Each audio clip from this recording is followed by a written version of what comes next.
Test 1 2 and mic test 1 2. Let's go ahead and figure out if this sounds okay. Hello, this is Kristen from terraonthebench.com. I would like to share and talk about some things today. Now, daylight savings recently, to me, it has been reoccurring in conversation. And right now, Trump and everybody is trying to figure out if we even need daylight savings anymore. Should it be canceled? Someone brought up a point about it to me regarding wildlife. I don't believe wildlife will be impacted by daylight savings if it were canceled, because there's no concept of time for animals in that way. For example, animals don't know like rush hour for humans. Like, they don't have a rush hour. Okay, they're not getting off of work or anything. We love our animals, we love our wildlife, and they just don't have a concept of time in that respect. Okay, but for humans, oh, it definitely does. People's sleep is off. You get jet lagged from not even flying a plane, and it's just a mess. Okay, so, and one of those things we're going to talk about for the very first show, we'll call this episode 1, is daylight savings, because recently it has been part of the discussion. Before we even talk about that, though, I would like us to even understand where did daylight savings come from? Why do we have it? And how does it affect people? And this video right here, this video actually came out. Let's see when this video came out. This video came out 2 years ago. And on the news, not too long ago, maybe like last month, we started hearing about how, Trump is trying to cancel daylight savings altogether. Hey, I'm for that, only because I like to have proper sleep regimens. I like to have a connection. I like to have a pattern. I like to be able to sleep, right? Without, it being disrupted by adding an hour, taking away an hour. It just messes up my entire sleep. And I'm sure that happens and is the case for a lot of people. So let's go ahead and watch this video and see a context. Let's see a context for the discussion so we can better understand what we're working with here. This weekend, nearly all of us will set our clocks back 1 hour as part of the twice-a-year ritual of alternating between daylight saving time and standard time. But as William Brangham reports, there's a movement underway to do away with this process once and for all. Like almost all of us in the country, Scott Yates is about to set his clocks back 1 hour, as we do every fall when the nation falls back to standard time. But Yates, like a growing number of Americans, is sick of it. If somebody snuck into your house and changed your alarm clock so it went off an hour earlier than your body was expecting, you would be so mad. Absolutely. And yet the government doesn't. Every year, we're also sleep deprived. We don't really know how to respond. In every state except Arizona and Hawaii, clocks spring forward in early March to start daylight saving time and fall back in early November to begin standard time. A few years ago, Yates' wife said, "Stop complaining about it." So in my videos, I plan on talking about topics that are relevant to the environmental field, conservation, sustainability, social issues, things like that. And I like to bring about a discussion because I like a nice talk. I like when people share their ideas and their opinions about things, especially having to do in this field, because this is like a passion of mine, environmental topics. Like I said, I have a master's in environmental studies and sustainability. So that's like a thing that I love, right?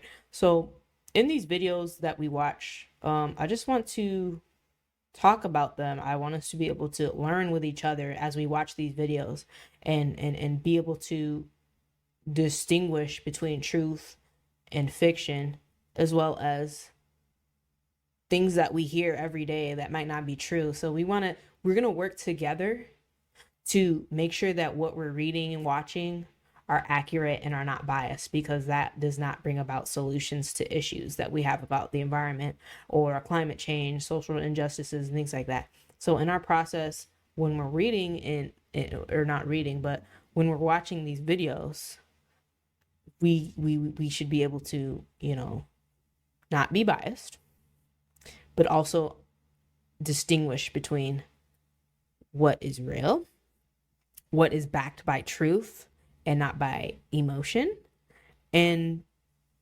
Yeah. And then from there, not only that, let's just enjoy what we're watching. Let's enjoy what we're talking about and just like talk with each other, right? Okay, great. Do something. So we started a blog, compiling various studies and reports about why we change our clocks, what the economic impacts are, even some pretty striking evidence that this back and forth switching can harm people's health. You can compare what's the heart attack data on the Monday after the spring forward time change in places that do have the change and then places that don't have the change, like Arizona. And they don't have a spike in heart attacks on that Monday morning after in Arizona, and they do everywhere else. And so it becomes really pretty clear evidence. And the thing about Arizona too, I was born in Arizona. I lived there since I was 6 years old, right? But the thing I know too is Arizona's always hot. It's mostly sunny all the time. Yes, daylight savings, it does remove an hour of sunlight, but it's also like Arizona's a little special anyway. Because by the time you get out after work, you might not even want to go outside anyway, because it's so hot. So in my head, I'm like, okay, they might be.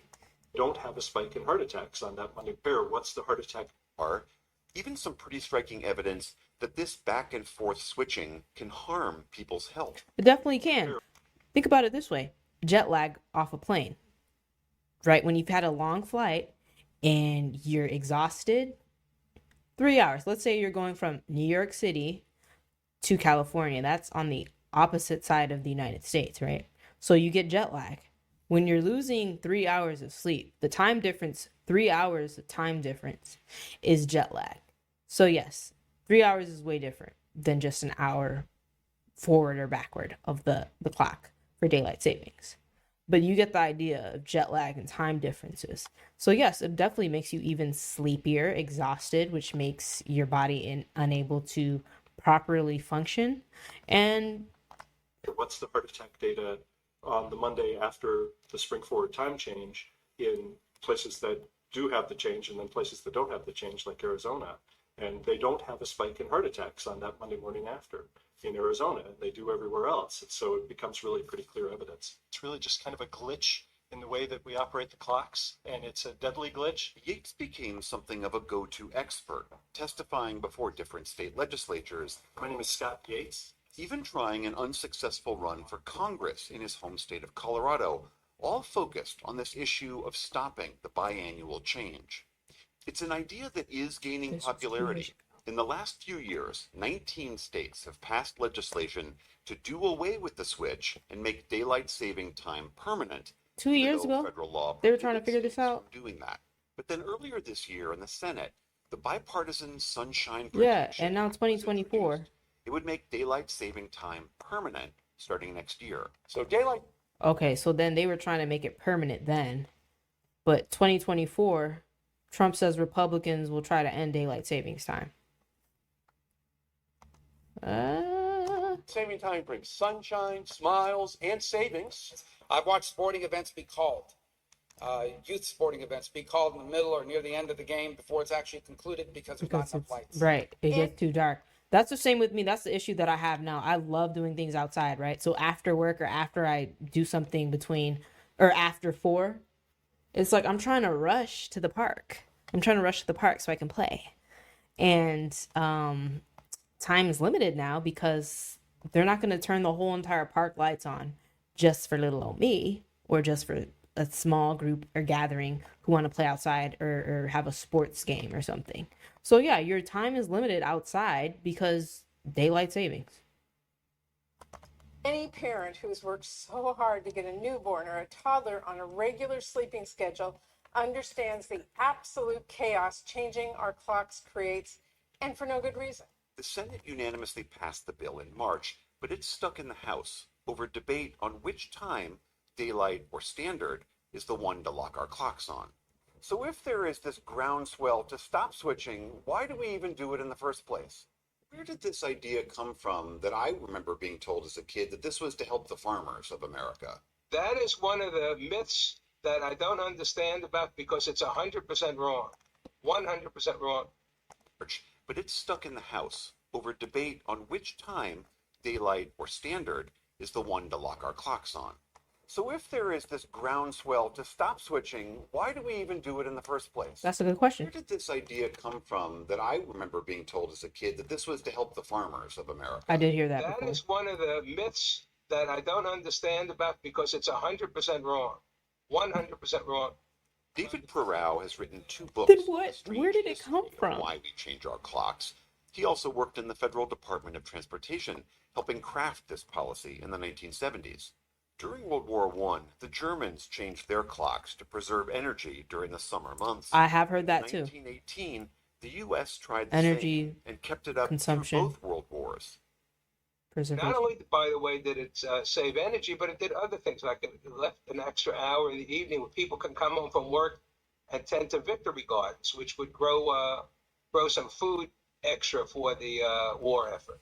For the next few decades, cities and states could choose what to do with their own clocks. But in the 60s, President Johnson signed a law setting specific dates for daylight saving time. It said if states chose to do it, it had to be statewide. In the short term, we face a problem. Then in the early 70s, trying to ease an energy crisis, President Nixon signed a law which locked the clocks on daylight saving time year-round. But pretty soon, Americans saw the darker side to daylight saving.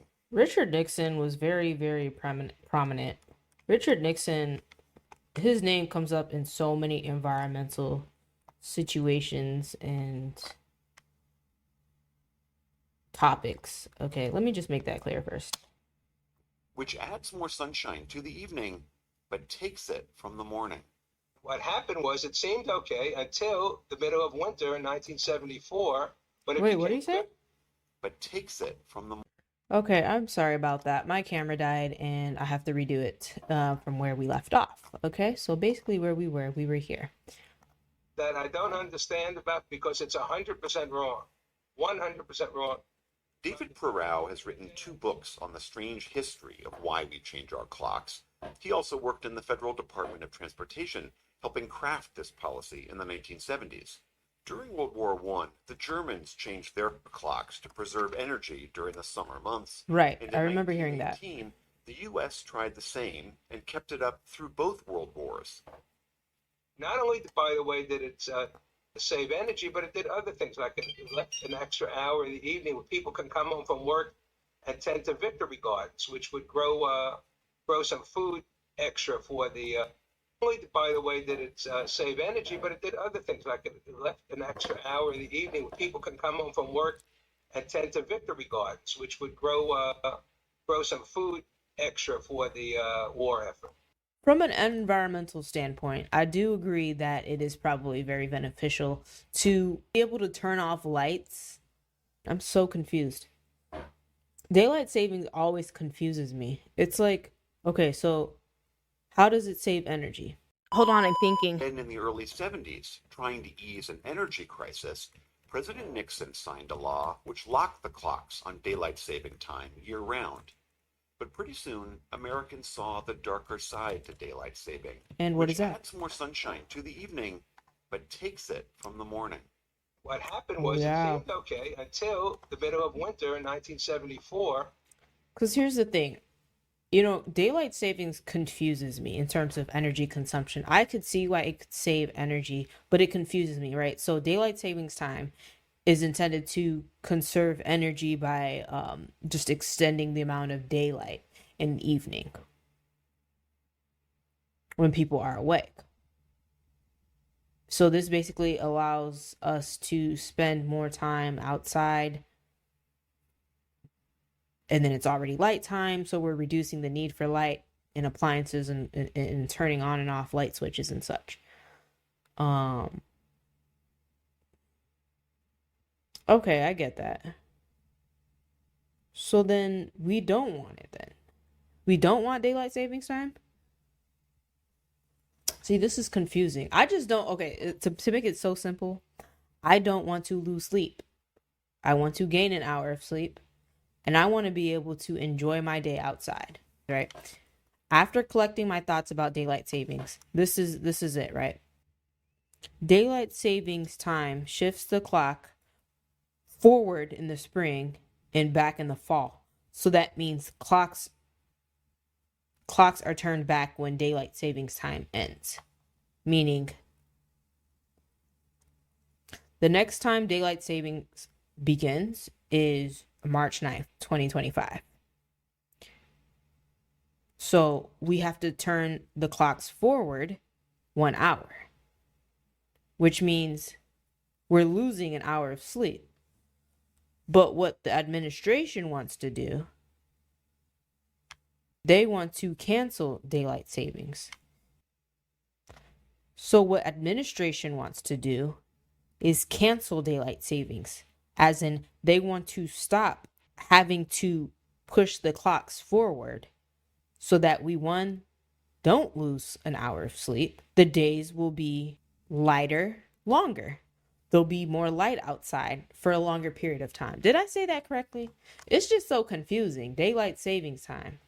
So when we're saying daylight saving time, we're saying that we're saving daylight. Oh, think of it that way. Okay. So when daylight saving time ends, that means we are no longer saving daylight. Oh my gosh. Here we go. We just see, this is what we're here for. Sometimes things are a little bit difficult with words, but we could work together, right? So basically, daylight savings is simply put, right? We're saving daylight. Daylight savings time is the practice of moving clocks forward 1 hour. So we're saving daylight in the fall because we are moving the clocks back an hour, which means we're saving daylight. We have more light outside to go outside, play outside without having to turn on the field lights at the soccer field, right? But then in the spring, we are moving the clock forward 1 hour, which means we are no longer in daylight savings and we have no longer saved daylight. See, it's confusing if you never really like evaluate what that actually means. And what Congress or administration is trying to do, like Trump and all of them, they're trying to cancel daylight saving so that we don't have to keep moving the clocks forward and backward, because it is a hassle. I think it's a hassle. You know, we're losing sleep here and there. Our routines are out of whack. You know, we have places to go to in the morning, and it's just a hassle to me. So let's just continue what we're listening to right now. But it became very unpopular very quickly. People really disliked the winter daylight saving time.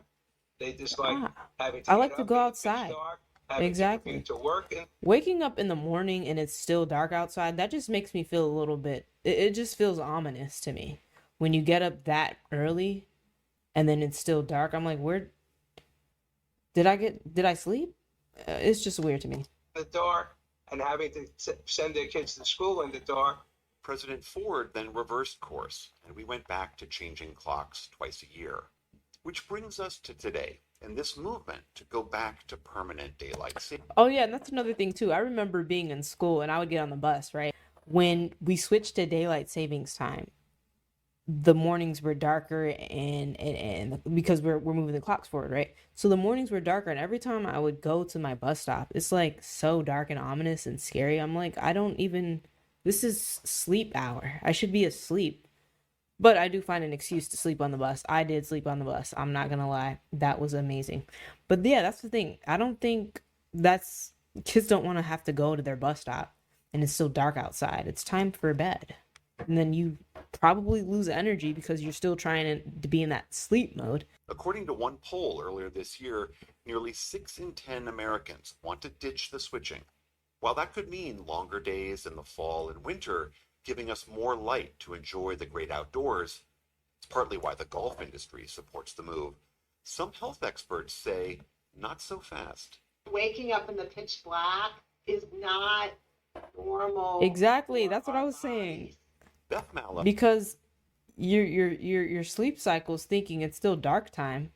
It's still dark and it's still time for bed. You should be asleep at this time. So even if you're trying to go to school, if you're in college, or if you're trying to go to work, you're still in that sleep stage, I think. I mean, you're not actually asleep, but you feel like you need to be asleep. It just does not, the thought process, you're still asleep.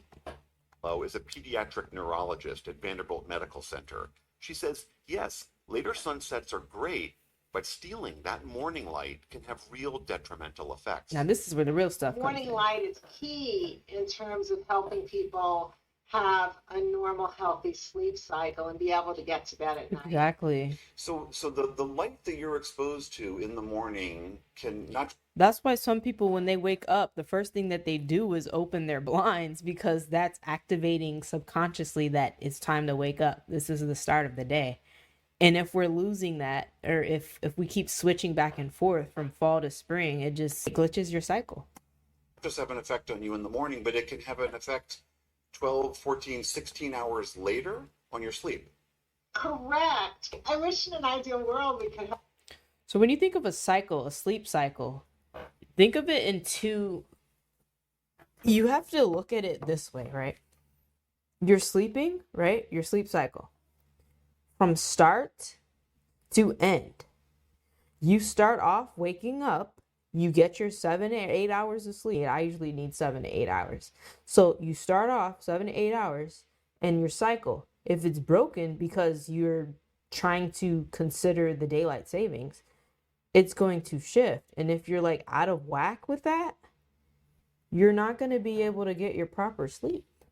But if we have to choose where to get our light, where's the most healthy part of the day to get our light, it's actually in the mornings for the reasons I mentioned, because it helps us synchronize our Synchronize. It's a beautiful word. Yeah.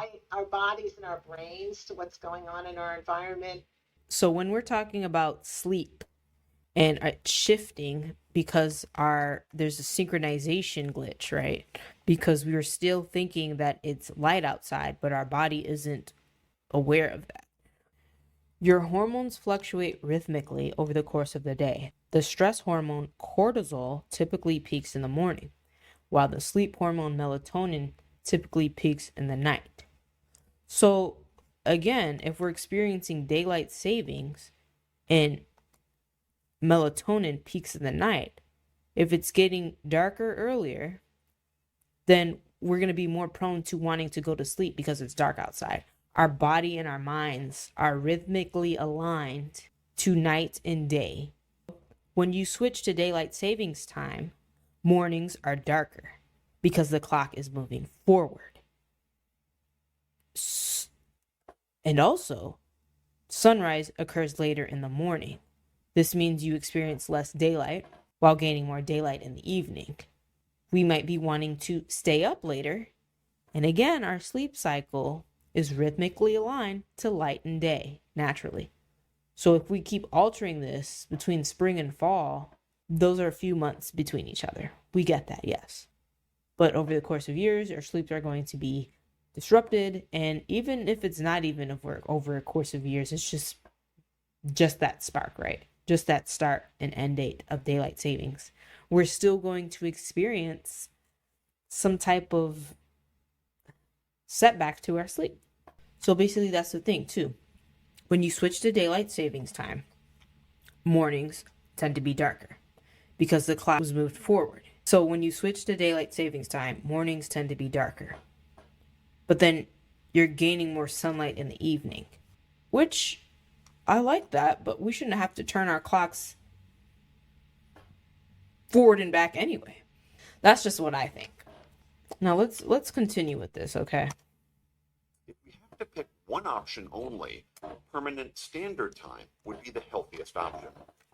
After his years of studying the issue, David Perrow argues for keeping the current system and helping people manage the transitions better. He says, remember, permanent daylight saving gives you sunnier evenings, but much darker mornings. Sunnier evenings, but darker mornings. I think I would go towards sunnier evenings because my day has already started. It's basically about to be over, and I still want to go outside.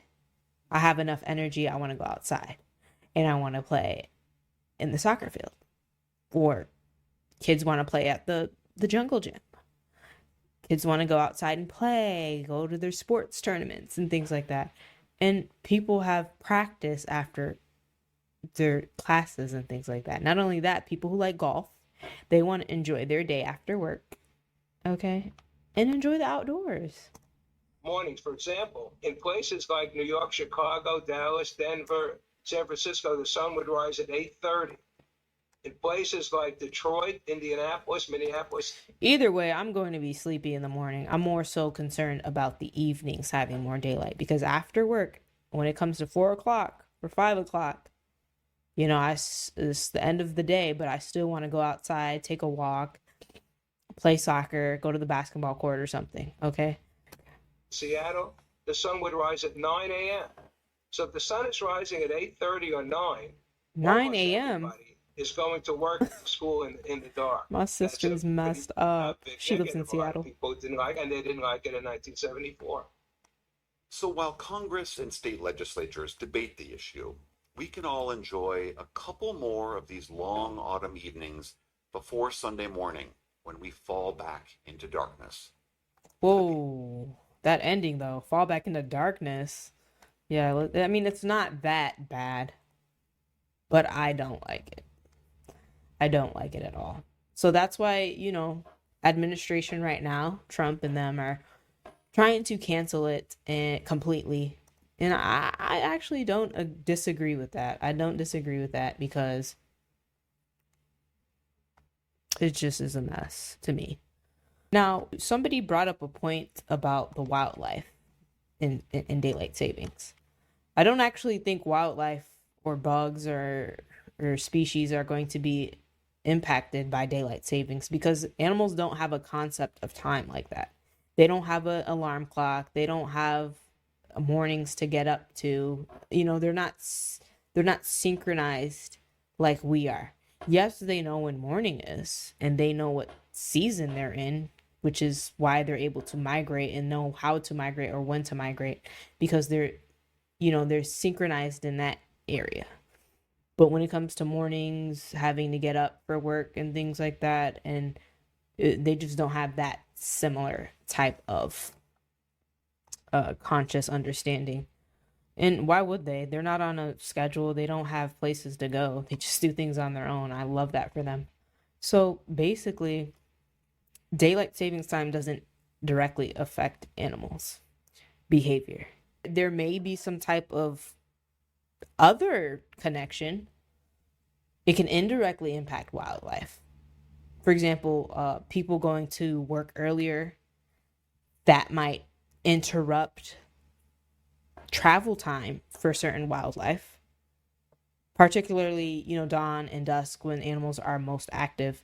If they're most active at that time, but then we switch to a time at that exact time that they're active, we might disrupt their, hunting patterns or hunting times, because we're in the way. There could be an increase in wildlife, let's say vehicles crashing into them or human interruption in that way. But another thing too, animals, wildlife, they rely on the natural cues like the sunlight to regulate their routines. So the clock change isn't going to affect them because the sunlight is going to get lit whenever it is. The clocks do not control the light. We are controlling time on our clocks for the light. So light is never going to be controlled. We have no control over that. So that's why wildlife, they don't have any concept of time like a clock because they're relying on the sunlight, which has its own tick-tock to it.